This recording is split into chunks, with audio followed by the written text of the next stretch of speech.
On April 1st, 2021, an investor has a portfolio consisting of 8 securities as shown below. तो 1 अप्रैल 2021 को, यानी जिस दिन अप्रैल फूल वाला डे होता है, उस दिन इन्वेस्टर के पास 8 सिक्योरिटीज़ हैं. नंबर ऑफ सिक्योरिटीज़ 8 नहीं है, 8 तरीके की सिक्योरिटीज़ हैं. देखो ABCDEFGH 8 सिक्योरिटीज़ हो गई. इन सब के मार्केट प्राइस आपको दे रखी है और कितने कितने नंबर ऑफ शेयर्स हैं वो भी आपको दे रखी है और आपको बीटा वैल्यू भी दे रखा है. फिर आगे कहता है कि the cost of the capital for the investor is 20% per annum continuously compounded.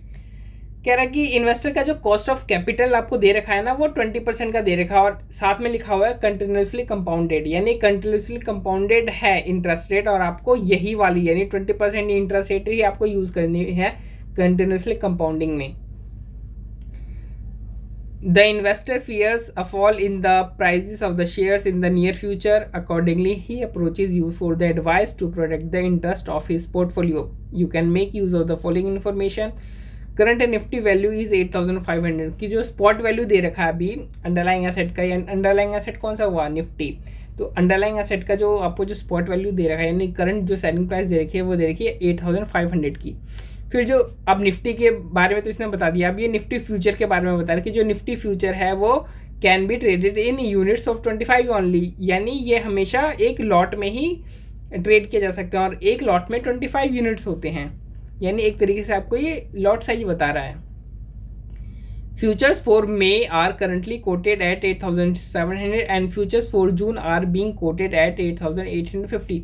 अब कह रहा है कि जो मई के एंड का फ्यूचर है और जो जून के एंड का फ्यूचर है, इन दोनों का आपको क्या दे रखा है, कोटेशन दे रखी है. अब मई मतलब कोई भी डेट नहीं दे रखी है तो हम क्या मानते हैं, एंड मानते हैं. तो मई के एंड की और जून के एंड की जो फ्यूचर है उसको आपको उसका क्या दे रखा है, कोटेशन दे रखी है. कि कह रहा है मई के जो एंड का जो फ्यूचर है वो किस पे ट्रेड किया जा रहा है, 8700 पे, और जो जून के एंड वाला है वो 8850 पे ट्रेड किया जा रहा है. यानी ये सब क्या हुआ, ये फ्यूचर्स की एक्चुअल प्राइस होगी क्योंकि एक्चुअल इसी प्राइस पे तो ट्रेड हो रहा है ना. तो ये क्या हो गया हमारा, ये हो गया हमारा एक्चुअल फ्यूचर प्राइस. अब हमें क्या कैलकुलेट करना है, हमें beta of the portfolio calculate करना है. यार अब बीटा ऑफ द पोर्टफोलियो तो आपको कैलकुलेट करना आता ही है ना. वेटेड बीटा निकाल लो. वेटेड बीटा कैसे निकलेगा, जो भी टोटल इन्वेस्टमेंट होगा, इन्वेस्टमेंट मतलब security divide by total investment कर दोगे तो आपको वेट आ जाएगा. वेट इंटू बीटा कर दोगे तो वेटेड बीटा आ जाएगा. सारे वेटेड बीटा को प्लस कर दोगे आपका वेट ऑफ द पोर्टफोलियो निकल करके आ जाएगा. ठीक है, इसमें कुछ करने की जरूरत है नहीं.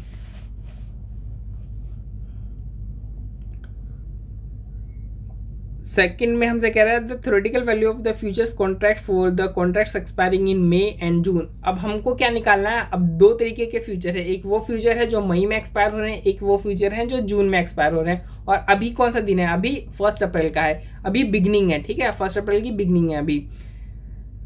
तो हमें मई के एंड का जो फ्यूचर है उसका हमें थ्योरेटिकल फ्यूचर प्राइस निकालना है और जो जून के एंड का जो फ्यूचर है उसका हमें थ्योरेटिकल फ्यूचर प्राइस निकालना है. इन दोनों का हमें एक्चुअल फ्यूचर प्राइस दे रखा है बट और हमसे क्या पूछ रहा है, ये थ्योरेटिकल फ्यूचर प्राइस हमसे पूछ रहा है. तो थ्योरेटिकल फ्यूचर प्राइस हम दे ही देते हैं.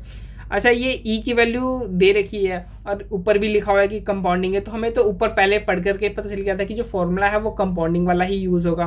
तो कंपाउंडिंग वाला फॉर्मूला, लेकिन कंपाउंडिंग वाला कौन सा फॉर्मूला यूज़ करें. तो क्या जो अंडरलाइंग एसेट यानी जो निफ्टी है उससे किसी तरीके की कोई इनकम हो रही है या इनकम नहीं हो रही है. तो क्वेश्चन में इनकम के बारे में ऐसा कुछ भी नहीं दे रखा है, तो हम ये बाय डिफॉल्ट मानेंगे कि इनकम नहीं हो रही है. अच्छा, इनकम नहीं हो रही है तो आपका इंटरेस्ट कैसा है, सिंपल है, कंटिन्यूसली कंपाउंडिंग है या पीरियडिकली कंपाउंडिंग है. साफ साफ लिखा हुआ है कंटिन्यूसली कंपाउंडिंग है और ई की वैल्यू भी दे रखी है. तो मतलब कंटिन्यूसली कंपाउंडिंग वाला फॉर्मूला यूज़ करेंगे. तो कंटिन्यूसली कंपाउंडिंग वाला फॉर्मूला कौन सा होता है, ये वाला फॉर्मूला होता है कंटिन्यूसली कंपाउंडिंग का, है ना. तो मई और जून दोनों के लिए कौन सा फॉर्मूला हम यूज़ करेंगे, कंटिन्यूसली कंपाउंडिंग वाला फॉर्मूला यूज़ करेंगे. अच्छा, दोनों की स्पॉट वैल्यू तो हमें पता है ना. जो मई का एंड है, ये देखो, जो मई का एंड है चाहे जून का एंड है, दोनों की स्पॉट वैल्यू तो सेम ही है, 8500 की. 8500 की दोनों की स्पॉट वैल्यू है. अब मई वाले में रेट क्या है, रेट तो वही है, देखो 20% का एक कंटिन्यूसली कंपाउंडिंग में जो रेट हम यूज़ करेंगे तो यहाँ पे दे रखा है ना 20%, तो हम रेट कौन सा यूज़ करेंगे, 20% हम रेट यूज़ करेंगे.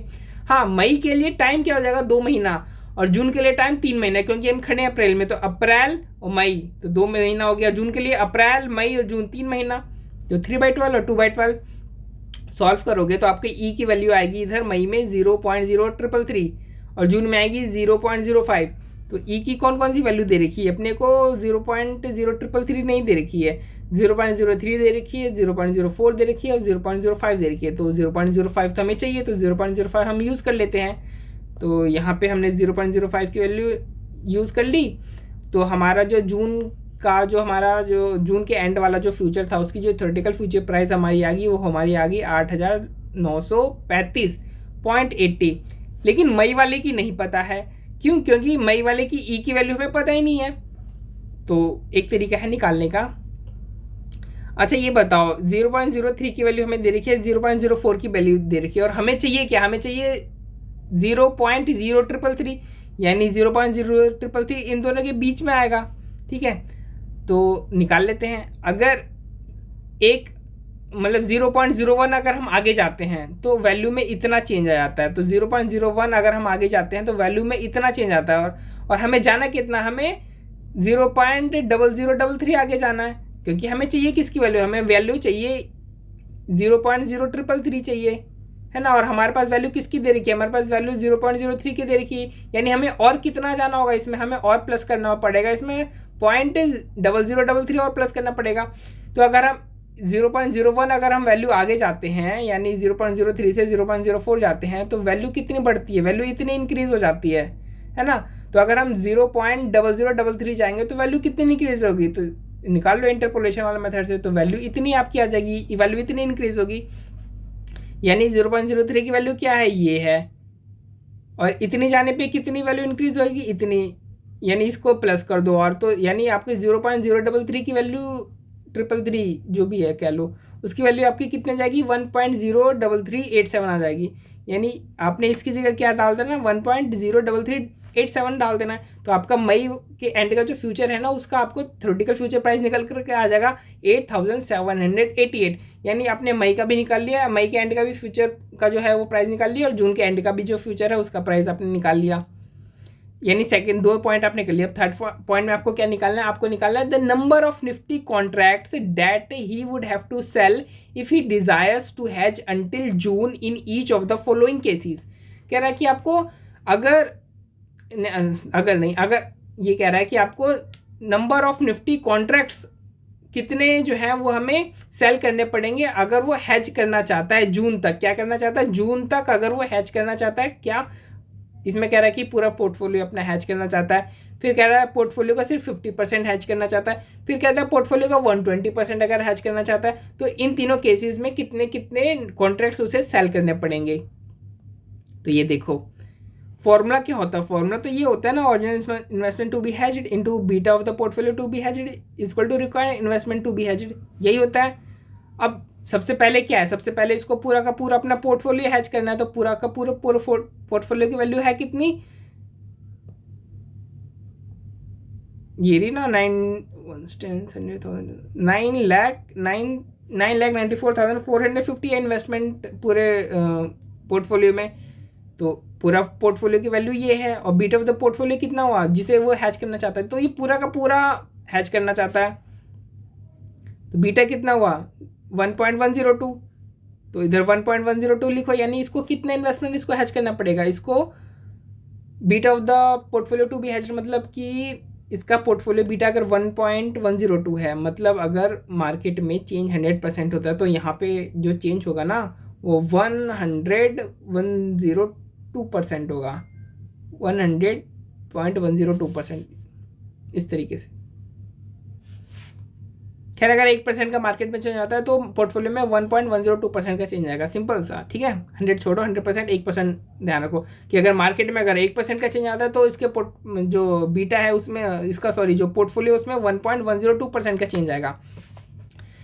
यानी अगर इसकी इन्वेस्टमेंट इतनी है और इसको पूरा इन्वेस्टमेंट अगर आप हैच करना है तो उसको अपने इन्वेस्टमेंट का 1.102 टाइम्स इसको हैच करना पड़ेगा। यानी इसको टोटल इन्वेस्टमेंट कितना हैच करना पड़ेगा? इतना हैच करना पड़ेगा अगर इसको टोटल इन्वेस्टमेंट इतना हैच करना है। और एक जो फ्यूचर है उसकी वैल्यू एक मिनट, 8,850 जून का, हाँ जून को ये था ना, हाँ। और एक फ्यूचर अगर 8,850 का बिक रहा है, ठीक है, तो इसे कितने फ्यूचर्स की जरूरत पड़ेगी? तो हम तो फ्यूचर्स में बात करते नहीं, हम तो कॉन्ट्रैक्ट्स में बात करते हैं। तो एक कॉन्ट्रैक्ट में 25 फ्यूचर होते हैं। तो अगर एक फ्यूचर इतना इन्वेस्टमेंट को कवर करेगा तो एक कॉन्ट्रैक्ट कितना कवर कर लेगा? तो इंटू 25 कर दो, तो एक कॉन्ट्रैक्ट कितना कवर कर सकता है, इन्वेस्टमेंट कितने इन्वेस्टमेंट को कवर कर सकता है, उसकी वैल्यू आपको पता चल गई। अब इतने इन्वेस्टमेंट को आपको कवर करना है, तो डिवाइड कर दो कि कितने नंबर ऑफ कॉन्ट्रैक्ट्स की हमें जरूरत पड़ेगी टोटल इन्वेस्टमेंट को कवर करने के लिए। तो आंसर आ गया 5, यानी 5 कॉन्ट्रैक्ट्स हमें चाहिए। इसी तरीके से आप इसमें ओरिजिनल इन्वेस्टमेंट का 50% कर दोगे, फिर यहाँ पे ओरिजिनल इन्वेस्टमेंट का 120% कर दोगे, तो आपका आंसर आ जाएगा यहाँ पे हैज रेशियो कितना आएगा? इसमें 3 कॉन्ट्रैक्ट्स आएगा, और इसमें नंबर ऑफ कॉन्ट्रैक्ट्स कितने आएंगे? 6 इसमें नंबर ऑफ कॉन्ट्रैक्ट्स आएंगे। सिंपल है ना? तो इसमें ज़्यादा कुछ करने को है नहीं हमारे पास, बहुत ही सिंपल सा सवाल है ये। कहाँ गया? शुरुआत कहाँ से हुई थी? ये